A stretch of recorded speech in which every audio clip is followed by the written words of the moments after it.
served as a police officer for your information, Mr. President. And let me tell you, you guys misuse the officers and you do things against their will. I'm 36 years old. I left that force when I was 30 years old. And let me just tell you the truth. That's the fucking regret I have in my life, having served as a police officer. Because the things I saw, the toxicity in that stuff, mazits, ningine hali ya juu. So, even as you are saying, si tunakutoa kwa kiti, si ati jua nini, juu umetupea uongozi mbaya, uongozi mbovu, umekuwa Mr. President maongo tupu. Kila saa ukikaa chini umetusoma majuu chenye wanasema, ama juu chenye wanafanya. You just come and tell us lies, Mr. President. And to your friend, Mr. Ishongwa, let me just talk to that guy, that arrogant guy, very arrogant and very proud. My friend, Mr. Ishongwa, skiza hapa bro. Umetuchosha. Fagilia TV wanafagia news zote, wanakuletea vitu moto moto. Subscribe to Fagilia TV. As a police officer for your information, Mr. President. And let me tell you, you guys misuse the officers and you do things against their will. I'm 36 years old. I left that force when I was 30 years old. And let me just tell you the truth. That's the fucking regret I have in my life, having served as a police officer. Because the things I saw, the toxicity in that stuff, mazits, ningine hali ya juu.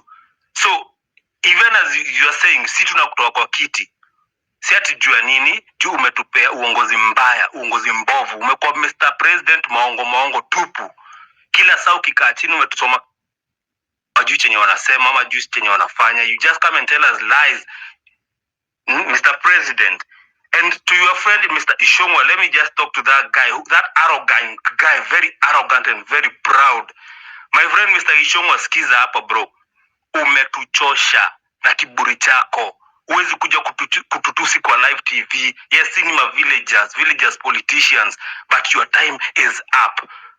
The fact that uliona umeingia hapo atumepoa pass through. Ukona hasa unaweza tukojolea, unaweza kutukunia kwa kichwa. Your time is up.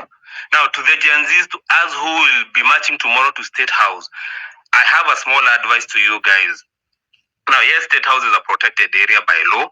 And even as we do that, let us protect our lives first. Let us know it is us. Even if tunasema kuna watu dead, yes, but try not to die tomorrow. We still need you as a country. We still need you as a Gen Z. We still need you to bring these people down and out of power. That's all, man. That's all. Okay, thank you, Pete Master. My name is Wanjiro. I'm dialing in from Cape Town. I am a Gen Z parent, so I am, of course, an ex-Gen X, I think. But I just want to give a bit of context about who I am. I've been in South Africa for 30 years, and I left Kenya for exactly the same reasons that the youth is frustrated about today, because I was an activist during Moi's time. And we had big problems. The same story. It was, a very tone-deaf government that did not care about the youth. Our youth in the university was getting bribed, and we did try. We fought for the soul of Kenya, and so for me, I completely support what the youth are doing. And coincidentally, this is June. This is Youth Month in South Africa. And if we all know what happened in the history of South Africa and the Soweto uprising, it is the youth that actually changed the course of the story of South Africa. So that for me is the beginning of my introduction. I studied law in South Africa, and I want to tell you a bit about the structure of this government. The reason why we've got a constitution, and we've got the institution that support our democracy, because we have a very good constitution.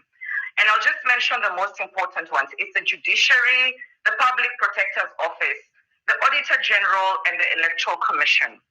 Now, considering how divided this country is, and you know the politics of this country, it is those institutions that create the checks and balances that enable this country to still be on its feet. Now, where I feel that Kenya has failed, especially, and I'm going to call out the judiciary as part of my peers. The judiciary has failed our country. It has failed to provide an oversight of the executive and the legislature. Now, I can see that obviously because clearly the law is a suggestion. Those pictures that we see of politicians flaunting their wealth, like mocking the public, showing off, it's a mockery to hungry, overtaxed people and talking down at people. And then graft cases are being withdrawn every single day under the president of this and under the leadership of this person that we elected as president. I refuse to refer to you as president because you have lost legitimacy. And as your employers, we have decided to take back our tools of trade. I am a business person as well. So when I want to fire an employee, I tell them, you're fired because you're not doing your job. I cannot imagine that it is okay for us to live in a country where there is no IEBC. It's an institution that supports the democracy. It means so many things that we need to do, including impeaching the president, holding him accountable, calling for elections. The things that give life to our constitution cannot function. And this is deliberate. And it is not just Ruto's government. It is also Uhuru's government. Ruto is also a child of Moi. He is a politician who has been in this space. He knows how to play the game. And this thing, why it is so difficult for us to call him out, is because he does not even respect the judgments from the courts. He has been told release those people. And already another kidnapping has happened today. It's like a fuck you to the law. Right? And that is why we are in trouble, because the judiciary has been complacent with just completely allowing us to disintegrate into this chaos that we are in. Now, the hypocrisy of the president. One day we are called terrorists, and we are called arsonists, and we are called, all those things. And then today, the story changes.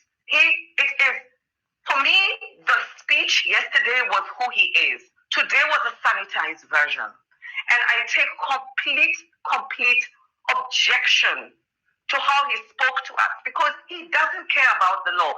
I actually suspected he would actually he's actually emboldened enough to invoke a state of emergency. That is declaring war on your citizens. The army can only be released in a country when there is external aggression. Bringing out the army, invoking that section of our constitution is a clear fuck you to the constitution. Again, it's because the rule of law is a suggestion. And the youth of Kenya, I applaud you for saying enough is enough. Our structure is completely broken. And that emboldening of the cabinet, the parliament, it's just chaos and disorder. So, I want to say this to Ruto, if he's listening. You children, I think now your sons and daughters of terrorists, I want him to know that we are the financiers, we the people, we the sovereign.